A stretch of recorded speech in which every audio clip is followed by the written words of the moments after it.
안녕하세요 여러분, 스쿨 플래닝 에듀케이션입니다. 오늘은 제가 지난번 영상 조지타운 대학교 에세이를 하면서 국제관계학 박사님을 모시고 인터뷰 영상을 찍어 드리겠다고 했는데 오늘 드디어 모시고 저희가 이야기를 나누게 되었습니다. 이라이 선생님이시고요. 조지타운 대학에서 IR 쪽으로 박사과정까지 마치신 아주 훌륭한 박사님이시고 또 현장에서도 열심히 뛰고 계신 선생님이십니다. 안녕하세요. 안녕하세요. 네, 선생님 오늘은 사실 되게 이 영상을 기대하고 있는 구독자들이 많아요. 조지타운이 사실 국제관계학에서는 탑이잖아요, 미국에서. 그래서 그런 학생들도 지금 유심히 이 영상을 보고 있을 거고, 또 사실 조지타운이 아니더라도 국제관계학에 대한 이제 희망을 품고 있는 꿈나무들도 이 영상을 오늘 많이 볼 텐데, 가장 사실 궁금한 거는 선생님께서는 뭐 학부부터 쭉 이렇게 뭐 미국에서 학교를 다니시다가 또 고등학교쯤엔 한국에 또 오셔서 학부를 한국에서 하시고 근데 결국은 다시 박사과정으로 국제관계학을 쭉 하신 걸로 아는데 네. 국제관계학을 이렇게 쭉 이렇게 10년 이상 공부를 하신 이유가 좀 궁금합니다. 네네. 사실은 저희 아버지께서 외교관이셔서 좀 자연스럽게 국제관계학을 전공해야겠다는 생각을 하게 되었는데요. 다행히 제 적성이랑은 좀 잘 맞아가지고 학부, 석사, 박사까지 10년 넘게 같은 공부를 쭉 하게 되었어요. 네, 그리고 제가 아빠랑 아무래도 비슷한 전공을 하다 보니까 이제 같이 일을 도울 기회가 많았는데 아버지는 국제회의 쪽으로 여러 이제 굵직한 행사를 많이 맡으셔서 제가 그런 걸 이제 직간접적으로 많이 접하고 배울 수 있었습니다. 너무 좋았을 것 같습니다. 아버님이 또 정말 외교 그 일선에서 뛰고 계셔서 직접 이렇게 막 얘기도 들려주셨으면 되게 재밌었을 것 같은데 듣기로는 또 아버님과 같이 일도 하셨다고 들었는데 어떤 일인지 좀 궁금하네요. 네네. 저는 사실 그때는 좀 어려가지고 크게 도움이 되지는 않았지만 이제 제가 말씀드린 대로 한국에서 한 국제 행사들을 많이 맡았어요. 2000년에 아셈도 맡으시고 이제 2005년에 에이펙 부산에서 이제 크게 했을 때도 거기 행사를 맡으셨는데 이제 부산에 가 계셨을 땐 저도 이제 좀 가가지고 행사에서 같이 보고 혹시 도움이 필요하면 또 그냥 정말 현장에서 일도 하고 뭐 어나운스먼트 필요하면 어나운스먼트도 하고 약간 두루두루 일하면서 국제회의에서 현장이 어떻게 돌아가는지 직접 경험을 했습니다. 정말 참 일반인은 경험하기 힘든 경험들을 하셨던 것 같아요.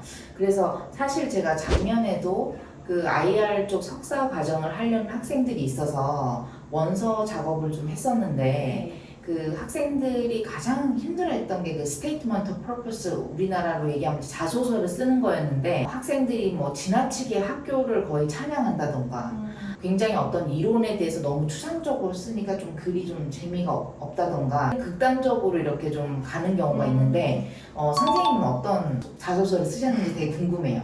네, 저는 오래 전이긴 하지만 그때 당시엔 지금은 컨스트럭티비즘이라는 이론이 굉장히 좀 많이 발전이 됐는데 제가 학부였을 때만 해도 양대산맥인 리얼리즘이랑 리버럴리즘이 가장 이제 주된 이론이었어요. 저희 학부에서는. 그래가지고 나는 이 두 이론 말고도 이제 딴 쪽으로 접근을 하겠다. 지금 막 탄생하는 컨스트럭티비즘 포인트에서 에세이를 쓰겠다 해서 저의 인생에 접목을 시켜가지고 구성주의 컨스트럭티비즘을 이렇게 풀었었습니다. 굉장히 참신한 방법인 것 같은데요. 우리가 국제관계학을 생각하면 현재 우크라이나 전쟁, 우리나라의 어떤 역학관계와 이런 것들을 막 사람들이 생각할 것 같은데 말씀해 주신 것들은 상당히 좀 문학적인 에세이라고 생각이 들거든요. 그래서 굉장히 좀 재밌었을 것 같은데 선생님 그렇게 쓰신 이유가 있을까요? 네. 제가 이제 말씀드린 대로 이제 가장 메인한 티어리 같은 거를 저는 이것도 충분히 이해를 하지만 이제 새로 많이 접하지 않은 이론을 계속 하겠다라는 이제 포부를 가지고 썼는데요. 사실 조지타운의 컨스트럭티비즘으로 좀 유명하신 교수님이 계세요. 다니엘 넥슨 교수님이 계시는데 이제 저는 그런 거를 또 어필을 하려고 한 거죠. 예, 그래서 제 인생을 그 이론으로 풀어쓰면서 또 제가 공부했던 동북아시아 안보나 뭐 북한 문제 같은 거를 접목시키면서 에세이를 풀었었습니다. 그 어떻게 보면 사실 문학적이긴 한데 굉장히 사실 전략적으로 접근을 하셨군요. 네. 네, 잘 들었습니다. 선생님, 그러면 미국 대학을 사실 잘 모르시는 분들은 그래서 조지타운이 뭐가 그렇게 유명한데 다른 학교 뭐 아이비리그에도 IR이 많은데 왜 조지타운 가야 되지? 라고 하면은 어떤 게 있을까요? 일단은 DC에 있는 입지적인 그런 어드밴티지를 전혀 무시하면 안 됩니다. 왜냐하면 DC에 있기 때문에 화이트하우스, 뭐 펜타곤, Department of State 이런 주요 미국 정부기관도 있고 그리고 띵크탱크가 굉장히 많은데 DC에 다 모여 있어요. 띵크탱크도 많고 그리고 국제기구도 있고 그래서 이제 학생들이 가면 거기서 인턴할 기회도 아무래도 딴 학교보다는 더 많이 주어지고 그리고 저희 교수님들이 그런 정부기관에서 직접 몸을 담으시거나 아니면 띵크탱크에서 뭐 체어로 계시던가 뭐 디렉터로 계시는 분들도 많이 계세요. 그래서 이제 아카데미아와 폴리시를 같이 겸비하신 그런 우수한 교수진이 있다는 게 저희 학교의 가장 큰 장점인 것 같습니다. 그러니까 이게 되게 흥미로울 것 같아요. 뭐 이론을 딱 배웠는데 바로 내 앞에 가니까 막 뭐 화이트하우스가 있어가지고 또 막 인턴하고 그러면은 굉장히 이렇게 벅찰 것 같은 느낌도 들고 굉장히 동기부여도 많이 될 것 같네요. 그리고 뭐 아까 말씀하신 그런 IMF라든가 그런 재단이 또 있으니까 사실 또 경영이나 이쪽으로도 또 연결이 될 것 같고, 그죠? 그렇다면 굉장히 사실은 기도 세고 똑똑하고 이런 친구들이 전 세계에서 모일 것 같은데 패컬티가 장난 아니더라고요. 네, 그래서 뭐 마들렌 올브라이트 같은 분들이 와서 막 강의를 하시고 내가 뭐 사실 일할 땐 이랬지 이러면서 얘기를 해주시면은 저는 뭐 다시 공부를 한다고 했을 때 굉장히 신기할 것 같고 그런데 이렇게 정말 그런 선생님 재학 당시에는 또 그런 유명한 분들이 있으셨나요? 네네. 지금 말씀하신 올브라이트도 제가 당시 재학했을 때 계셨던 걸로 알고 있고요. 그리고 이제 저희 한국에서도 굉장히 유명하신 빅터 차 교수님도 조지타운에 거의 30년 계신 걸로 알고 있어요. 예, 그리고 뭐 부시 정부에서도 일을 하셨고 컵첸이라고 교수님이 계시는데 유럽 이제 안보 체제 전문가 분이신데 그분 같은 경우는 클린턴이랑 오바마 어드미니스트레이션에 또 일을 하셨어요. 그러니까 이렇게 정부 쪽에서도 펄리시 쪽 일을 하시고 또 아카데미아 쪽에서는 또 나름의 연구를 많이 하신 그런 교수님들이 굉장히 많이 계십니다.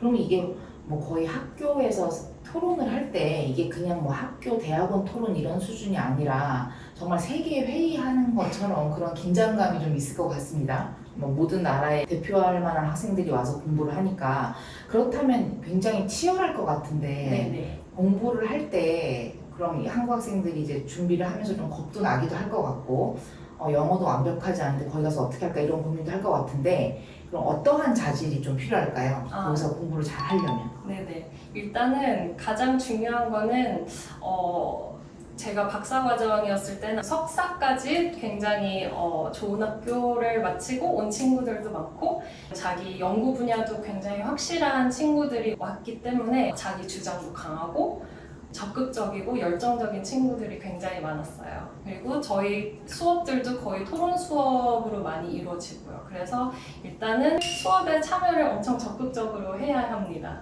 네, 막 할 말이 없어도 좀 미리 뭐 공부를 해서 수업 준비를 좀 더 열심히 해야 될 것 같고요. 그리고 이제 뭐 주어진 이론을 그냥 뒷받침하는 그런 발언은 사실 도움이 되지 않아요. 오히려 그런 거를 좀 비판적으로 접근해가지고 위크니스를 찾는다던가 그런 식으로 접근하면 좀 더 돋보이겠죠 수업 시간에. 네. 그렇군요. 많은 분들이 물어보시는 게 그럼 국제관계학 해서 박사할 건가, 교수를 할 건가, 정치할 건가 딱 이렇게밖에 좀 생각이 안 되는데 네. 제가 또 보니까 굉장히 진로가 다양하더라고요. 네. 그래서 관계학 선생님 동문들 중에 지금 현재 이제 왕성히 활동을 하실 것 같은데 네네. 좀 진로가 어떻게 되는지도 궁금하거든요. 네네. 국제관계학을 전공했다고 해서 사실 딱 뭐 정치 아니면 외교 이렇게 국한되지는 않고요.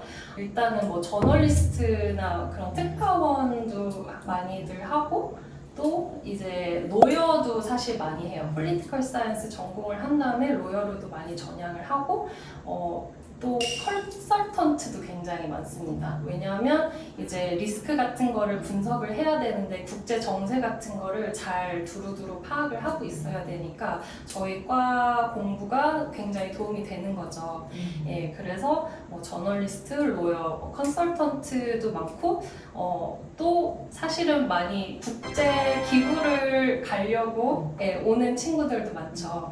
예, 그래서 이렇게 여러 분야로 굉장히 다양하게 갈 수 있는데 그래서 너무 겁먹지 말고 전공을 만약에 관심이 있으시면 좀 도전해 보셔도 괜찮아요. 경영 컨설팅 쪽으로 간다는 것도 되게 흥미롭네요. 그죠? 네. 저희 잘 생각을 못 하는데 그래서 저번에 잠깐 선생님께서 되게 그 흥미로운 점 말씀해 주셨는데 석사로 오는 학생들 중에 뭐 학부에서 엔지니어링이나 뭐 바이올로지나 아니면 뭐 환경공학이나 이렇게 아예 좀 어떻게 보면 약간 이과 쪽에 전공을 한 학생들이 갑자기 IR 석사로 온다고 네, 그런 네, 네. 경우도 있다고 들었는데 그런 경우는 어떤 경우인가요?